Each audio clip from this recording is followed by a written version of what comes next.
Emily Parker sat in the cramped airplane seat, her 8-month-old daughter Lily nestled in her arms. The hum of the plane's engines filled the cabin, but Emily's mind was racing. This was her first time traveling alone with Lily, and she was terrified. The past year had been a whirlwind of sleepless nights, endless diaper changes, and the constant pressure of being a single mom. She had hoped this trip would be a fresh start, a chance to move closer to her family and finally get the support she so desperately needed. But now, as the plane taxied down the runway, all she felt was anxiety. Lily, sensing her mother's tension, began to squirm. Emily tried to soothe her, bouncing her gently and whispering reassuring words. But as the plane ascended, the pressure change made Lily's ears pop, and she started to cry. At first it was just a whimper, but soon it escalated into full-blown wails. Emily's heart sank. She had been dreading this moment. "Shh, shh. It's okay, sweetheart," Emily murmured, rocking Lily back and forth. She reached into the diaper bag slung over her shoulder, pulling out a pacifier and a small stuffed bunny, Lily's favorite toy. But the baby was inconsolable. Her cries grew louder, echoing through the cabin. Emily could feel the eyes of the other passengers on her. Some looked sympathetic, offering small smiles or nods of understanding. Others, however, glared or muttered under their breath. "Can't she keep that kid quiet?" A man in the row behind her grumbled. Emily's cheeks burned with embarrassment. She felt like everyone was judging her, thinking she was a bad mom. She wanted to explain, to tell them that she was doing her best, that she hadn't slept more than a few hours in days, that she was exhausted and overwhelmed. But instead, she just apologized softly, her voice barely audible over Lily's cries. "I'm so sorry," she whispered to the woman sitting next to her, who had been trying to read a book but was now glaring at Emily over the top of her glasses. The woman sighed loudly and snapped her book shut. "Maybe you should take her to the bathroom or something," she said, her tone sharp. Emily felt tears prick at the corners of her eyes. She didn't know what to do. She had already tried everything she could think of, feeding Lily, changing her diaper, singing to her. But nothing worked. The stress was making it even harder to think clearly, and Lily's cries were only getting louder. Just when Emily thought she couldn't take it anymore, a gentle voice broke through the noise. "Honey, can I help?" Emily looked up to see an elderly woman standing in the aisle. She had kind eyes and a warm smile, and she was holding out her arms as if offering to take Lily. Emily hesitated. She didn't know this woman, and the idea of handing her baby over to a stranger made her nervous. But the woman's calm demeanor and reassuring smile put her at ease. "I'm Margaret," the woman said, sitting down in the empty seat next to Emily. "I've been where you are. Let me help." Emily nodded, her throat too tight to speak. She carefully handed Lily over, and Margaret cradled the baby with the ease of someone who had done this many times before. She began to rock Lily gently, humming a soft lullaby. To Emily's amazement, Lily's cries began to subside. Within minutes, the baby was quiet, her eyes drooping as she drifted off to sleep. Emily felt a wave of relief wash over her. She hadn't realized how tense she had been until that moment. Her shoulders relaxed, and she let out a long, shaky breath. "Thank you," she whispered, her voice trembling. "I don't know what I would have done without you." Margaret smiled. "It's no trouble at all, dear. I remember what it's like to be in your shoes. It's not easy, is it?" Emily shook her head, tears welling up in her eyes again. "No, it's not. I feel like I'm failing her, like I'm not good enough." Margaret reached over and placed a hand on Emily's arm. "You're doing the best you can, and that's all anyone can ask of you. Being a mum is hard work, especially when you're doing it alone. But you're stronger than you think." Emily wiped her eyes, grateful for Margaret's words. For the first time in months, she felt seen and understood. She had been so focused on just getting through each day that she hadn't stopped to think about how much she was actually accomplishing.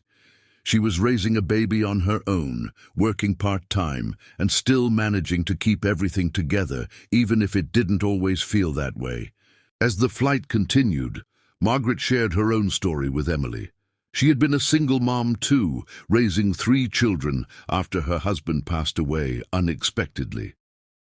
She talked about the challenges she had faced, the sleepless nights, the financial struggles, the feeling of being completely overwhelmed.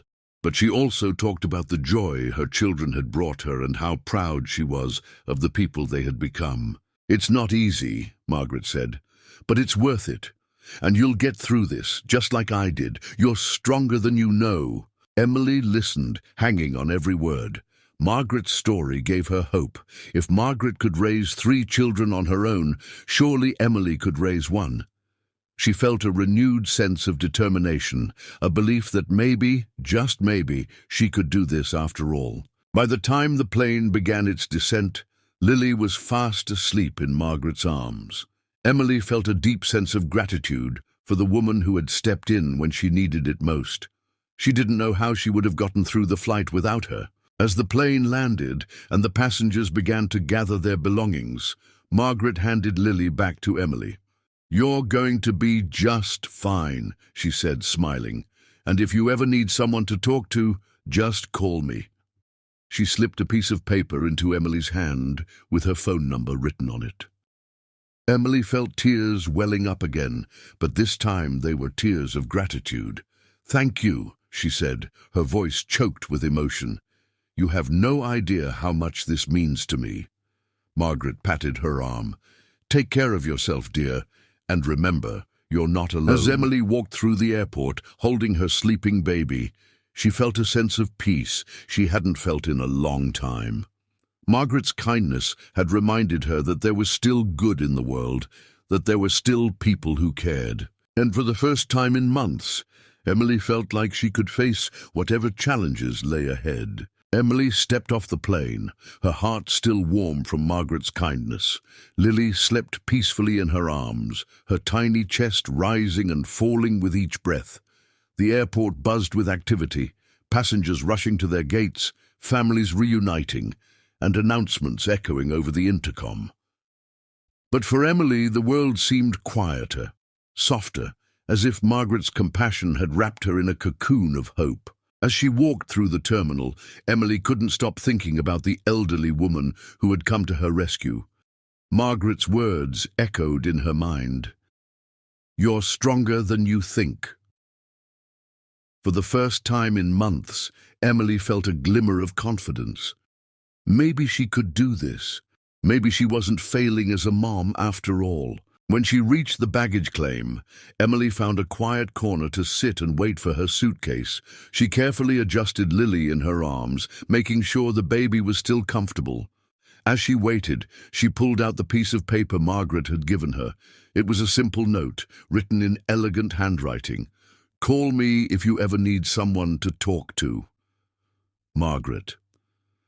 Emily traced the numbers with her finger, feeling a lump form in her throat. She hadn't realized how much she needed someone like Margaret in her life, someone who understood her struggles and believed in her. The baggage carousel whirred to life, and Emily stood, balancing Lily on one hip as she scanned the crowd for her suitcase. When she finally spotted it, she struggled to pull it off the conveyor belt while holding the baby. Just as she was about to give up and ask for help, a young man in a uniform stepped forward. "Need a hand?" he asked, smiling. Emily nodded gratefully. "Yes, please, thank you." The man lifted her suitcase with ease and placed it on the ground beside her. "Traveling with a baby is no easy feat," he said, glancing at Lily. "You're doing great." Emily smiled, feeling another wave of gratitude. It seemed like kindness was following her everywhere today. "Thank you," she said. "It's been a long day." The man nodded. "I bet. Well, good luck with everything." As he walked away, Emily felt a renewed sense of hope. Maybe the world wasn't as cold and indifferent as she had thought. Maybe there were still good people out there, willing to lend a hand when she needed it most. Emily's family was waiting for her just outside the baggage claim. Her mother, Carol, was the first to spot her. "Emily, over here!" she called, waving enthusiastically. Emily's heart swelled with relief at the sight of her mum. Carol rushed forward, her arms outstretched. "Oh my goodness, look at her, she's gotten so big," she exclaimed, taking Lily from Emily's arms. Emily's younger sister Jessica was close behind. "Welcome home, Em," she said, pulling Emily into a tight hug. "We've missed you so much." Emily hugged her back, feeling the weight of the past year slowly lift off her shoulders. She was home, she was safe, and for the first time in a long time, she felt like she could breathe. As they walked to the car, Emily told her family about the flight and the kind stranger who had helped her. "Her name was Margaret," Emily said. "She was amazing. She just knew exactly what to do, and she gave me her number, told me to call if I ever needed anything." Carol smiled, her eyes glistening with tears. "That's so wonderful, honey. It's nice to know there are still good people out there." Jessica nodded. "Yeah, it's like the universe knew you needed a little help today." Emily laughed softly. "Maybe I can't stop thinking about her. She made me feel like I wasn't alone, you know." Carol reached over and squeezed Emily's hand. "You're not alone, sweetheart. You've got us now, and we're going to help you every step of the way." Over the next few weeks, Emily and Lily settled into their new life. Carol had turned the spare room into a cozy nursery, complete with a crib, a rocking chair, and shelves filled with children's books. Jessica had taken time off work to help Emily unpack and get organized. For the first time in months, Emily felt like she had a support system, people who genuinely cared about her and wanted to see her succeed. But even with her family's help, Emily still struggled. The sleepless nights continued, and the pressure of being a single mom weighed heavily on her. There were days when she felt like she was barely keeping it together, when the stress and exhaustion threatened to overwhelm her. On those days, she would think about Margaret and the kindness she had shown her. She would pull out the piece of paper with Margaret's number and hold it tightly, as if it were a lifeline. One evening after a particularly rough day, Emily decided to call Margaret. She sat in the rocking chair in Lily's nursery, the baby asleep in her arms, and dialed the number. Her heart raced as the phone rang, but when Margaret's warm voice answered, Emily felt an immediate sense of calm. "Hello," Margaret said. "Hi, Margaret," Emily began, her voice trembling. "It's Emily from the plane." There was a pause, and then Margaret's voice filled with warmth. "Emily, oh honey, how are you? How's that beautiful baby of yours?" Emily smiled, tears welling up in her eyes. "We're okay. It's been a lot, but we're getting by." Margaret listened as Emily poured out her heart, talking about the challenges of being a single mum and the guilt she felt for not being able to do more.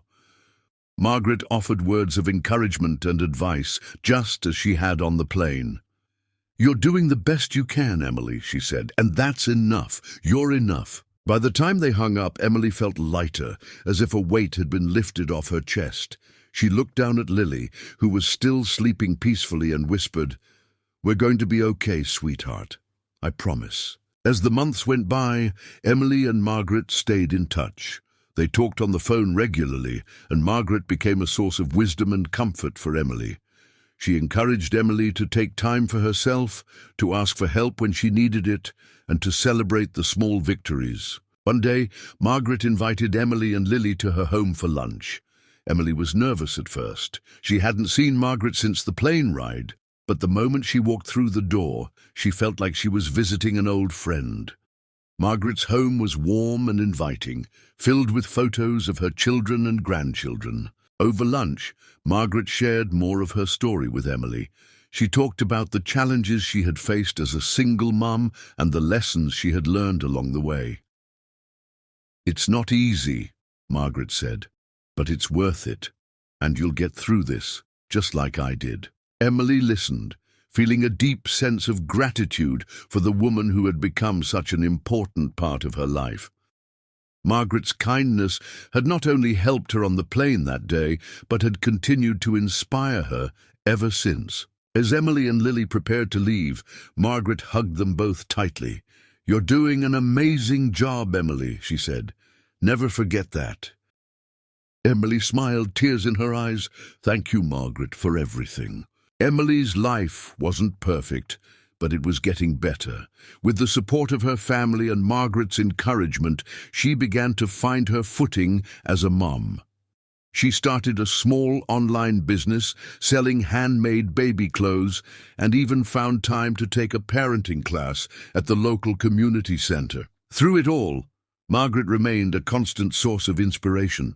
Her kindness had reminded Emily that even in the darkest moments, there was still light. And for that, Emily would be forever grateful.